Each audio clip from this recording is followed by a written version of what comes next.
लोगों को विचार करना होगा जो अपने आप को बुद्धिजीवी समझते हैं और डिबेट में बैठ करके हिंदू और मुसलमान की बात करते हैं।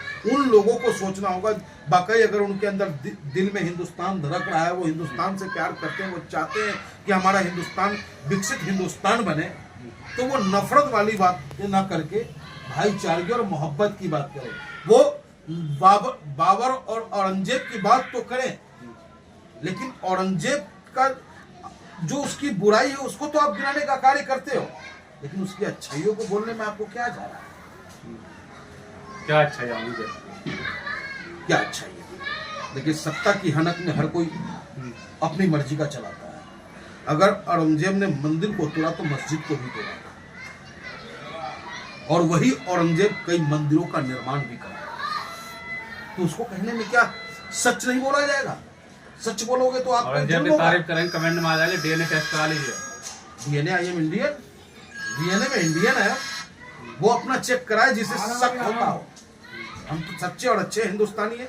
हाँ, हो सकता है उनका डीएनए गोरे से मिलता हो, इसलिए उन्हें कभी शिवाजी महाराज के बारे में उल्टा बोलना, जो शिवाजी के महाराज के बारे में उल्टा बोलेगा, जो औरंगजेब के बारे में बोल रहा है, जो आपको संभाजी महाराज के बारे में बोलेगा, गुरु तेग बहादुर जी के बारे में, अरे ठीक है, वो राजपाट की लड़ाई थी, बड़ा मुद्दा औरंगजेब इस टाइम पूरे देश में चर्चा है उसका।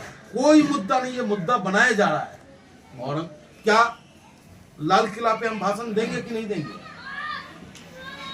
क्या ताजमहल की जो रेवेन्यू आती है वो भारत सरकार लेती है या नहीं लेती है?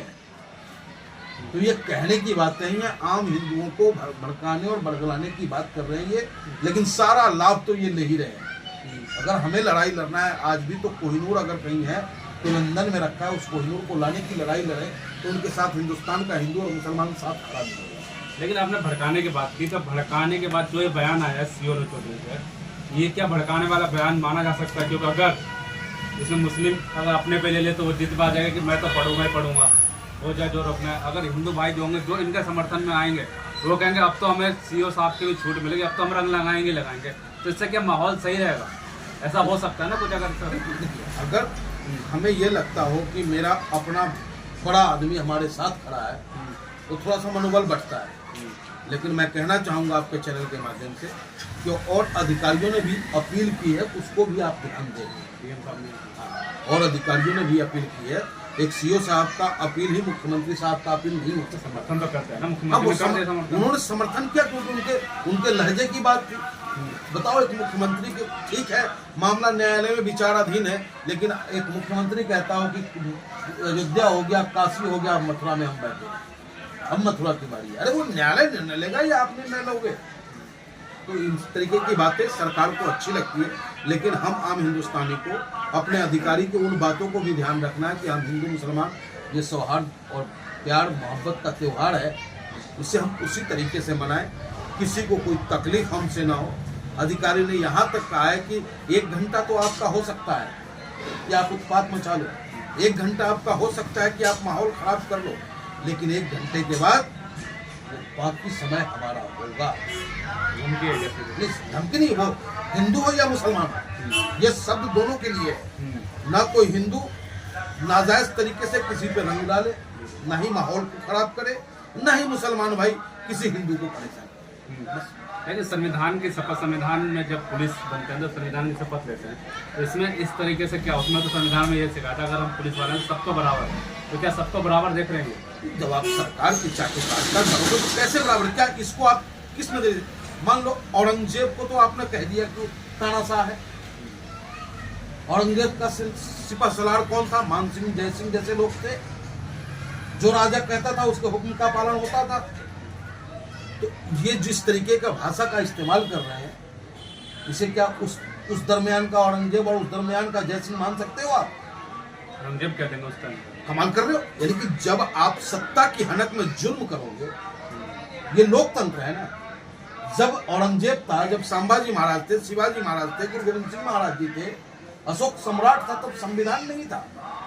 तब तो जिसके तलवार में जितना दम होता था उतना उसका राज चलता था। जो जितना बड़ा क्रूर, वो उतना बड़ा शासक। ये पहचान थी पहले की। लेकिन आज की पहचान है कि जो जितना ज्यादा जनता के बीच होगा, जो जनता की बात करेगा, जो जनता उसका हृदय अपने गले लगाएगा, वो राज करेगा। तो कल के और आज में फर्क है। तो हमें वर्तमान में जीना है, न कि इतिहास को ढाल बना करके वर्तमान को हम नर्क बना दें। तो आपकी तो बात कर रहे हैं, आप होली सही से मना सकें, आप पंडित है, ब्राह्मण हिंदू हैं, आपकी बात कर रहे हैं, तो आपको इतनी दिक्कत क्यों हो रही है? हमें दिक्कत कहाँ है साहब? हम तो होली मनाते हैं, हम तो भक्त प्रहलाद को मानने वाले हैं, हम होलिका को जलाने वाले लोगों में से, हमें क्यों बुरा लगे? उत्पादियों को तो कहा उन्होंने, जो उत्पाद बताएंगे उनको लिए टाइप करेंगे वो। उत्पातियों को ये कहें, लेकिन जाति विशेष को न। क्या मुसलमान होना उत्पाती है? क्या हिंदू होना सर्टिफिकेट है कि वो सहनशील है? क्या हिंदुओं में कट्टरता नहीं है? क्या मुसलमानों में कट्टरता नहीं है? जो कट्टर लोग हैं उसका हम भी विरोध करते हैं और शासन को भी उसने नजर रखनी चाहिए। लेकिन एमयू के सांसद का बयान आपने सुना, वो तो सीधे मारने की धमकी दे रहे हैं। वो तो ऊपर ही पहुंचाने की बात कर रहा भैया। वो गौतम ही है ना सांसद, वो तो ऊपर ही पहुंचाने की बात। अब ये कौन सी भाषा है भाई? क्या एक सांसदों की भाषा ऐसी हो सकती है? क्या आज फिर होली की जो परमिशन मिली किसने दिया? एमयू के प्रशासनिक विभाग ने दिया है ना कि आप होली मना सकते हो, और होली होता है। लेकिन कुछ जो अराजक तत्व है, जो माहौल को खराब करने का प्रयास बार बार करते हैं, ये नहीं कि आज भाजपा की सरकार है इसलिए आज वहाँ होली मन रही है। उससे पहले भी होली मनी थी, उससे पीछे भी होली मनी थी, और आगे भी होली मनेगी।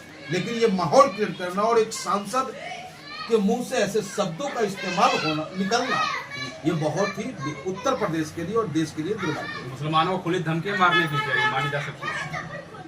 देखिए, किसकी भैया बाग जमा की खुल्लम खुल्ला किसी को कोई मार दे। मुसलमान कोई गाजर मूली तो है नहीं कि आप उसे काटोगे। अरे मुसलमान भी तो हमारे हिंदुस्तान का आएंगे। ये हाथ काटोगे तो हमें दर्द नहीं होगा, ये हाथ काटोगे हमें दर्द नहीं होगा। कोई ऐसे किसी को काट देगा? हम लोग चूड़ी पहन के बैठे हुए हैं, कोई किसी को काट देगा? इतना आसान लग रहा है आपको? यानी कुछ भी ठीक है कि आपकी सरकार है, इसका मतलब ये नहीं कि आप कत्लेआम करवा दोगे, इसका मतलब ये नहीं कि आप हमें डरा करके हमें अपने घरों में बैठा कर रखोगे। बिल्कुल नहीं। जो संविधान ने हमें ताकत दिया, उस संविधान के दायरे में रहकर हम आपका पुरजोर विरोध करेंगे। धमकी तो है ना, ऊपर पहुंचाने का क्या मतलब? अरे हम नहीं लेते इनके धमकियों का। ये सब अपना अपना टीआरपी लेने में लग रहा है साहब। क्यों हीरो बना रहे हो? अरे सांसद बन गया, लहर के नाम पे, जाति और धर्म के नाम पे सांसद बन जाना अलग बात है, लेकिन जनता के दिलों पे राज करना एक अलग बात है। जयप्रकाश नारायण जी एक आज तक पार्षद का चुनाव नहीं लड़े, लेकिन हर छात्रों के दिलों पे राज करते हैं। वो तो हिंदुओं के दिलों पर राज कर ही रहे हैं ना, वो नफरतियों के दिलों पे राज करने के लिए इस तरीके का बयान देते हैं, और वो चाहते हैं कि हमारा भी नाम टी राजा जैसे नामों में शुमार हो जाए, इसलिए ऐसा बयान देते हैं। तो इस बयान का कोई मतलब नहीं है, कहीं ना कहीं इस बयान से माहौल खराब हो सकता है। कोई औचित्य नहीं है। हमारे अलीगढ़ मुस्लिम विश्वविद्यालय के युवा मुसलमान साथी, हमारे जो पढ़ने वाले स्टूडेंट है, बड़े बुद्धिजीवी हैं, वो जानते हैं कि ये जो लोग हैं ये सिर्फ माहौल को खराब करने वाले हैं, और वहाँ पढ़ने वाला हर बच्चा कोई वकील बनेगा, कोई बैरिस्टर बनेगा, कोई इंजीनियर बनेगा, देश को विकसित करने में अपना महत्वपूर्ण योगदान देगा। इनके बयानों पर ध्यान नहीं देगा। अपने लोगों का तो नुकसान कर रहे हैं। मान लो हिंदू बच्चा कोई इसके बयान सुन के और कोई उत्साह में आ जाए, कुछ गड़बड़ कर दे, वो किसका रहा है नुकसान साहब? जब से ये सरकार आई है, सच पूछो आप तो हमारे देश के मुसलमान भाई के बच्चे तो मुख्य धारा से जुड़ने लगे। वो कहते हैं कि भैया दीनी किताब पढ़ो, भैया दुनियावी किताब पढ़ो, और अपने माँ बाप की सेवा करो। लेकिन अब हमारे जो बच्चे हैं वो फिल्मी दुनिया पढ़ो, इतिहास बदला जा रहा है। यानी जबकि फिल्म बनाने वाला भी कह रहा है कि ये काल्पनिक है, इस पे आप ना जाएं, माफी मांग। हाँ, लेकिन कोचिंग में भी उसे फ्री में दिखाया जाता है कि आजा भैया ये देख, तो मेरा बच्चा का भविष्य कहाँ जा रहा है और उस मुसलमान का बच्चा का भविष्य कहाँ जा रहा है, आप खुद ही आकलन कर सकते हैं। स्कूलों एक लास्ट सवाल है, स्कूलों में एक तरह से एक बच्चों को पढ़ाया जा रहा है, उस स्कूल को क्या कहें? जिस स्कूल में बच्चे नारे नहीं लगाते हैं, वो कहते हैं माता बनो, दुर्गा बनो, कभी ना बनो बुरखेवाली बनो, छोटे छोटे बच्चे इस तरह के। ये सब कट्टर मानसिकता की देन है। बच्चों का भविष्य कहाँ लेके जा रहे हैं स्कूल? ये सब कट्टर मानसिकता की देन है। ये कोई अफगानिस्तान नहीं है कि फरमान जारी होगा। यहाँ जिसे जैसे रहना है वैसे वो रहेगा, उसकी आज़ादी पे कोई रोक नहीं लगा सकता। कोई बुर्का पहनता है, बुर्का पहनेगी, हिजाब पहनती है, पहनेगी। वो हमारी बहन बेटी घूंघट रखती है तो वो रखेगी, उसे रोकने की ताकत किसी में नहीं है। चलिए, बहुत बहुत शुक्रिया आपका।